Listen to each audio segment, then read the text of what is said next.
26 right now. U.S. regulators have just approved the first major railroad merger in 20 years, and it means more freight train traffic in the suburbs. The feds will allow Canadian Pacific's $31 billion acquisition to now go through. So we're joined by Carrie-Ann Urgo, chairperson for Stop CPKC Coalition. Carrie-Ann, now that the government has approved the merger, what's your reaction and how will this impact train traffic, you feel, in the suburbs?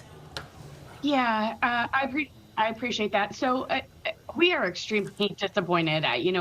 Waking up this morning and learning that news, it's extremely disappointing that the Surface Transportation Board chose to put the health and safety and quality of life of the hundreds of thousands of residents that live along this line at risk to profit a Canadian freight rail company.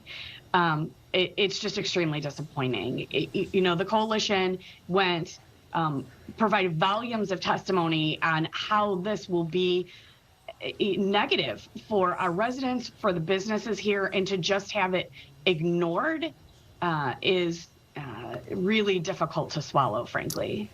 If you can, for people who aren't familiar with this, give everybody a little history as to what your biggest concerns are for people who live in that area.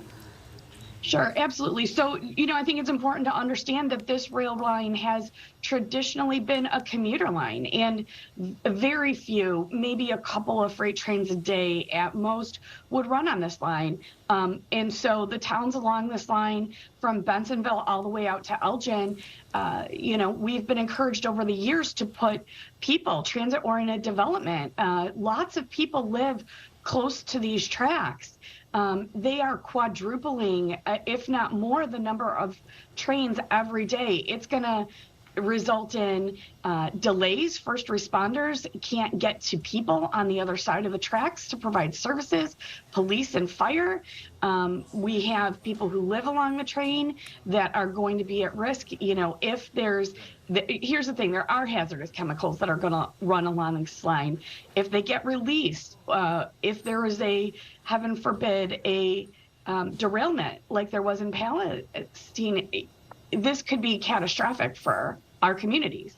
Carrie-Ann, now that the merger has been approved, what's the next move for your group? Is there a way for you all to block it?